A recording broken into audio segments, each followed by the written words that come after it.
करके भाई स्टूडियो में क्या देखूं मैं तुझे। बेसिकली जो आपका कंटेंट है उसमें आप डेली प्रोवाइड कर भी सकते हो। वो ऐसा एक फिल्म की तरह, एक शॉर्ट फिल्म और एक फिल्म की तरह। शॉर्ट फिल्म हर मंथ में आ सकती है, अभी बट एक लॉन्ग फॉर्मेट फिल्म को 1 ईयर चाहिए प्रोसेस करने के लिए। वही बात होती है, अभी मुझे कोई नहीं जानता। हाँ। ठीक है, जब एक बात आपको और बताता हूँ कि जो चीज मैं बोल रहा था ना कि डेली व्लॉगिंग, कि डेली व्लॉग डालना है, वो तो मेरे लिए यूट्यूब मुझे बोल रहा है। एक कंपनी के अंदर प्रोडक्शन देख रहा है, दूसरा बंदा मैनेजमेंट देख रहा है। बहुत तरह की स्ट्रीम है ना, एक कंपनी होती है उसी के अंदर 10 तरह की, कोई इंजीनियरिंग में, क्रिएटिव डिपार्टमेंट में है। तो जो मेरा जॉनरा है उसके हिसाब से यूट्यूब कहता है डेली डालना जरूरी है, क्योंकि डेली व्लॉगर्स डेली डाल रहे हैं। डेली व्लॉग का मतलब ही डेली। लेकिन आपका काम है म्यूजिक प्रोडक्शन का।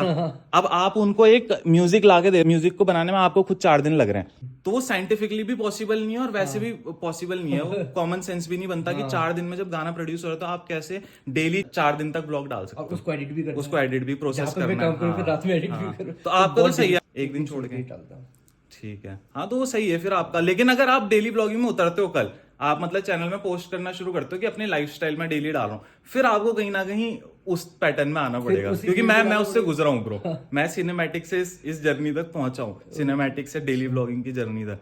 तो मैंने ये चीज देख ली कि सिनेमैटिक्स या उसमें आप किसी पर्टिकुलर टॉपिक में आप खेल सकते हो।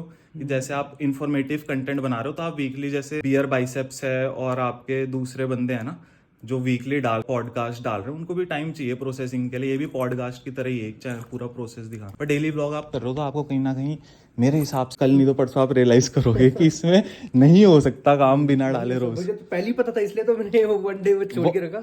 एक दिन छोड़ के मैंने सब यहाँ पे इंडल्ज्ड हूँ। 8 घंटे में यहाँ पे काम करो कंप्यूटर का, उसके बाद नहीं होता है अलग से। बट लेकिन मैंने कोशिश। बट मैं एक बात बताऊं आपको, मैंने जो सीखा, आप ना इस प्रोसेस को इंटरेस्टिंग बना सकते हो, क्योंकि ये प्रोसेस वही रहेगा, ये वही टेबल रहेगी, ये वही कंप्यूटर रहेगा। मैं आपको एक छोटी सी चीज बताऊं। कावासाकी Z900 ली मैंने, सोचा बड़ी बाइक है, डेली व्लॉगर डेली चलाते हैं, क्या है, कुछ भी नहीं है, मेहनत, बाइक उठानी है, 500 का पेट्रोल होना चाहिए बस, उसके बाद गाड़ी चल रही है, तुम्हें तो सिर्फ बोलना है, चलने का काम तो गाड़ी का। पर उसे रोज निकालना ना, मुझे अब पता चल रहा है संघर्ष की, उसे रोज निकालना ही कितनी बड़ी जॉब है। एक पब्लिक रोड पे एक गाड़ी को रोज लेके जाना अपने आप में एक फुल टाइम जॉब है। तो वही नहीं हो पाता जो तुम्हारा शौक था। मतलब तुमने 10 लाख की चीज लेके अमानत अपने पास रखी हुई है, पर उसको लेके बाहर जाना तुमसे वो भी नहीं हो पाता डेली। तो वही अपने आप में एक टास्क है। अगर जो ये कहता है ना कि डेली व्लॉगिंग वाला करता क्या है, तो मैं ये बता रहा हूँ कि वो डेली व्लॉगिंग वाले के लिए जो सिर्फ उन 4 गाड़ियों को तुम्हें दिखता है ना कि जट प्रभजोत भाई 8 गाड़ियां उठा के एक जगह से दूसरी जगह ले गए, इसमें कंटेंट क्या था? तो इसमें कंटेंट यही था कि उस 8 गाड़ी को उठा के एक जगह से दूसरी जगह पहुंचाना, वो अपने आप में एक मेहनत का काम है। मतलब मेहनत कहाँ थी उसमें?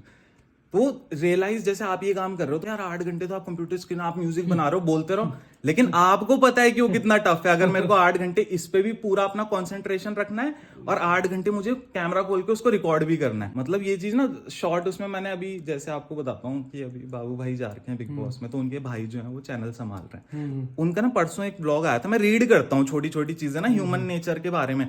तो उन्होंने एक चीज बोली जो बहुत लोगों ने ना शायद से ध्यान नहीं दिया होगा, कि यार मैं ना रियलाइज नहीं कर पाया ये चीज कभी, क्योंकि मैं म्यूजिक में था, मैं तो डेली व्लॉगिंग करता नहीं हूँ। मैं रियलाइज नहीं कर पाया कि डेली व्लॉगिंग करना अपने आप में कितना टफ काम है। मैं इसे हल्के में लेता था, कि हल्के में लेना इन द सेंस, मैं सोचता था यार भाई ब्लॉग ही तो कर रहा है। कि मेरे को अब समझ आ रहा है, जब मुझे अपने पूरे दिन के डेली मूवमेंट्स रिकॉर्ड करने हैं, क्योंकि भाई वहां है तो मुझे उसका चैनल चलाना है, तो मेरे को समझ आ रहा है कि यार ये कितना भसड़ का काम है कि अपना हर मूवमेंट, जैसे मैं यहाँ खड़ा हूँ और मैं कैमरा खोला हुआ है, तो मुझे कितनी दिक्कत हुई वहां से उस कैमरे को निकालने में, फिर यहां से ध्यान हटा के इसमें लगाने में। वो दूसरा वाला कहेगा फोन ही तो खोला है, लेकिन मुझे उस चीज से ध्यान हटा के इस पे लगाना पड़ा। टाइम जो मैं यहाँ दे रहा था, अब उसको मेरे को एक स्टोरी बिल्ड करनी पड़ी। जैसे तुम डेली व्लॉगिंग कर रहे हो तो तुम्हें कई बार आप और मैं, हम दोनों के बीच एक साइलेंट ऑकवर्ड मोमेंट था कि आप बीट बना रहे हो, मैं काम कर रहा हूँ। अब मेरे को चिल करना पड़ा, कूल थोड़ा लाना पड़ा, ताकि मैं फोन खोल के आपके साथ थोड़ा वाइब ही हो सकूं।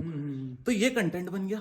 और अगर मैं यहाँ पे इस फोन को बंद रहने देता, ये सोच के कंप्यूटर पे लगे मैं बीट देख रहा, कंटेंट कहां से आता? तो जो डेली व्लॉगिंग है, कई बार तुम पे कंटेंट नहीं होता, बट डेली व्लॉगिंग में यही मजबूरी कि तुम सीख जाते हो कंटेंट बनाना। अगर तुम डेली व्लॉग, हाँ, और जिस दिन तुम ये सीख गए, यूट्यूब इस चीज को देखता है और वो तुम्हें पुरस्कार जरूर देगा उस चीज के लिए, क्योंकि उसे चाहिए ही वही ना डेली व्लॉगर से, वही तो सीख जाता है डेली व्लॉगर करना। ये दोस्त की मतलब ऑब्जर्वेशन रखो, ये सभी क्रिएटर्स के लिए है ये सलाह। मतलब जो मैंने अपना सेल्फ ऑब्जर्व करा, मैं ये नहीं कहता ये आपके लिए वर्कआउट करेगा कि नहीं करेगा, बट मेरी ऑब्जर्वेशन के हिसाब से मैंने ये चीज देखी कि प्लेटफॉर्म क्या चाह रहा है। मतलब मैं उसे समझने की कोशिश कर रहा हूँ। मैं ये जान रहा हूँ कि एआई जिंदा हो चुका है, एआई अब छाने वाला है हर जगह, और वो यूट्यूब के माध्यम से हम सबके फोन के अंदर घुस चुका है, व्हाट्सएप इंस्टाग्राम के माध्यम से, और वो हमें देख रहा है 24 आवर्स। तो आप इसकी नजरों से बच नहीं सकते हो। देख रहे और सुन वो हमें देख रहा है और सुन रहा है, हर छोटी से छोटी हरकत को भी पकड़ रहा है। सुन लेना मैं क्या किस क्या चाहिए, चीज की बातें कर रहे हैं। गूगल देखो ना आप, अभी यूट्यूब खोलेंगे पक्का 100% वो वक्त से पहले मैं कह रहा हूँ आप इसका पावर बटन नहीं दबाओगे, लेकिन जब आप दबाओगे तो आपको कुछ ऐसा मिलेगा जिसकी हम चर्चा कर रहे थे यहाँ पे आपकी फ्रंट स्क्रीन में। रीड कर चुका है उस चीज को कि हमें क्या चाहिए और क्या हमें देखना है। तो ये जिंदा है भाई, जिंदा, इसके अंदर प्राण है। ये कभी भी निकल के ना तुम्हारे रात में तुम सो रहे होगे अचानक से ये मनुष्य बन के तुम्हारे सामने प्रस्तुत हो जयपुर सकता गए है। थे ना, हाँ तो जयपुर गए थे तो हम लोग दिल्ली की बस, मतलब दिल्ली हमने आना था। हाँ तो हम लोग कह रहे यार दिल्ली की बस कहाँ मिलेगी, लेट तो नहीं जाएगी कहीं। HDFC से नोटिफिकेशन आ रहा है कि योर लास्ट बस। वो तो बैंक की बात है, वो लोन की बात है, बस का वो क्यों बता रहा, वो HDFC बस का भी काम कर ले। तो मतलब वो सोचो कि वो सुन रहे हमारी बातें, योर लास्ट बस टू दिल्ली। AI के साथ हमें जीना ही है, मौजूद रहेगा। डे बाय डे AI और स्ट्रांग होता जाएगा। तो हम उससे जब समझौता कर ही लिया है हम लोगों ने, तो फिर उसका फायदा क्यों ना उठाएं। अरे अगर मैं इसको अभी यही सोचने लग जाऊं कि यार मेरी तो सारी जानकारी इनके पास है, ये सब कुछ चला रहे हैं, मैं रात में सो रहा हूँ, इन्हें मेरी नींदों में भी क्या चल रहा है वो भी पता है, ये मेरे सपने तक देख रहे हैं, मैं फिर डिप्रेस हो जाऊंगा उस चीज से। बट अगर इसको हम पॉजिटिवली ले, वो मुझे वही इंफॉर्मेशन लाके दे रहा है, इसका एक पॉजिटिव साइड देखो ना, कि वो मुझे वही इंफॉर्मेशन लाके दे रहा है जो मुझे चाहिए। तो मेरा वीक लिंक उसके पास है, मेरे बारे में सब जानता है, मेरी कमजोर कड़ी उसके हाथ में, लेकिन मैं उसको अपनी ताकत बना सकता हूँ। कैसे कि वो जो इन्फॉर्मेशन मुझे लाके दे रहा है उससे मैं सीखूं और ग्रो करूं, मैं ग्रोथ करता जाऊं और एक दिन क्या पता ब्लैक रॉक का आप मैं हम में से कोई मालिक बन जाए, इतना अमीर हो जाए, उसके बाद हम AI को ही खरीद ले। है नहीं, मतलब पॉजिटिव सोच रखो। ब्लैक रॉक का मालिक है, वो भी तो नीचे जमीन से उठ के वहां तक पहुंचा, आज दुनिया की सारी बड़ी बड़ी कंपनीज फर्म्स को फंड्स दे रहे हैं। तो क्या पता हम इतने स्ट्रांग बन जाएं उसी AI का सहारा लेके कि हम उसको ही ऑपरेट करने लग जाए, हम उसके मालिक बन जाए एक दिन। सही बात है, समझ रहे आप, पॉजिटिव ले लो उसको, क्योंकि जीना तो है ही, हम ना भी करेंगे और हम हाँ भी करेंगे, उसने वही मौजूद रहना है, हमारे अस्तित्व के साथ जुड़े रहना है। भाई कह रहे बैक टू वर्क, फिलहाल वर्क की बातें करते हैं, ये तो हो गई डीप अंदर की बातें, हम बाहर का थोड़ा देखते हैं, रोजगार का साधन भी ध्यान देते हैं। कागज के फूल, फूलों में खुशबू डाल सकते हैं हम, छोटा सा कुछ इफेक्ट एकदम से बूम 2 बार के लिए।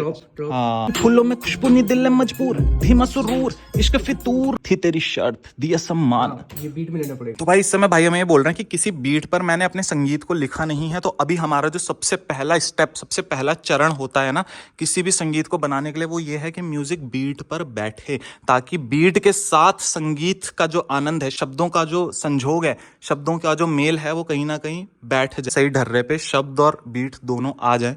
तो यहाँ पे भाई हमें बीट दे रहे हैं और इस बीट को लेके हम करेंगे घर में जाके practice. Once the practice is done, एक बार प्रैक्टिस हो गई कंप्लीट अपनी, उसके बाद आएंगे रिकॉर्ड कराएंगे और फिर आपको दिखाएंगे कि what's the final result. Upload तो हो ही जाएगा संगीत, कहीं ना कहीं आपको सुनने के लिए तो मिल ही जाएगा। वायरल हो गया तो फिर तो बात ही क्या है, आप तक पहुंच ही जाएगा। फिर आप संगीत से हम तक पहुंचेंगे, फिर हम संगीत से आप तक नहीं पहुंचेंगे, फिर संगीत आपको हम तक पहुंचाएगा। नहीं भी हुआ तो आप सपोर्ट दिखाई देना भाई के लिए प्यार समझ के। तो भाई अभी गाने का नाम फाइनल हो चुका है, गाने का नाम हमने रखा है कागज के फूल। थोड़ा कंट्रोवर्शियल नाम है कि फूल वो भी कागज के। कई जगह इस लाइन को, रेफरेंस को मैंने यूज होते हुए देखा है, लोग कहते हैं यार फूल दिए भी तुमने हमें तो दिए कागज के। तो तुम्हारे भाई ने गाना ही कागज के फूल बना दिया है। अब जब कागज के फूल बना दिया है तो वैसा फूल नहीं बना रहा हूँ मैं, कागज के फूल गाना बना रहा हूँ, तुम्हें फूल नहीं बना रहा हूँ। ये फूल हिंदी वाला है, हिंदी वाला फूल, इंग्लिश वाला फूल नहीं है। कागज के फूल हो गया अब फाइनल। बाकी तुमने थोड़ा सा ना उसका बिहाइंड द सीन तो देख ही लिया होगा, इस तरह वाइब बन रही है। अभी म्यूजिक पे बैठा नहीं है, बट वाइब तुम्हें समझ आ रही होगी। राइटिंग तो तुमने देख ही ली ना, लिखाई तुम समझ गए हो कि किस लेवल की है। कंपोजिशन देखना है कि तुम्हारा भाई कितना अच्छे से अपना किरदार निभा पाता है कंपोजिशन में, म्यूजिक प्रोडक्शन में तुम्हारा भाई कितने अच्छे से अपना इनपुट्स अपना 100% दे पाता है, वो देखने वाली बात है। कोशिश पूरी रहेगी दोस्तों, कुछ कमी भूल चूक हो जाए तो उसके लिए क्षमा करना और गाइड भी करना। कमेंट बॉक्स गाइड करने के लिए दिया है यूट्यूब ने, नीचे इसलिए नहीं दिया कि वहां जाके फिजूल में युद्ध छेड़ा रहे तुम लोगों ने। एक कमेंट पे 30 रिप्लाई लोगों के, आधे इधर वालों से लड़ रहे हैं, आधे राइटिस्ट से लड़ रहे हैं, आधे लेफ्टिस्ट से लड़ रहे हैं। लड़ाई में नहीं भाई, समाज सुधारने के लिए कमेंट बॉक्स बनाया है, समाज का सुधार हो। आजकल लोग कमेंट बॉक्स में मजे लेने के लिए और युद्ध छेड़ने के लिए, जंग छेड़ने के लिए आ रहे हैं। आधे इधर के लिए लड़ रहे हैं, आधे उधर के लिए। यही समझ नहीं आता कि जिसने वीडियो बनाई उसने बनाई किस बात पे थी और लड़ाई किस बात पे हो रही है। लड़ाई कहाँ ले जाते हैं लोग, वो भी कमेंट में यार। वो भी एक वक्त होता था जब लाठियों से लड़ाई होती थी, अब लाठियां तो दिखती नहीं, सूतम सूत होती थी पहले, लाठियां चलती थी पहले। भाई समझ गया, भाई भी पौड़ी गढ़वाल हमारे गाँव के ही है, हमारे मित्र होनी खानी देहरादून वाले। पूर्वजों ने जरा वो देखा, स्टेबिलिटी देखी, उन्होंने कहा धरातल इधर की तरफ है, इधर ही रुक कर लेते हैं। है भी अपनी घाटी है, काली घाटी देहरादून।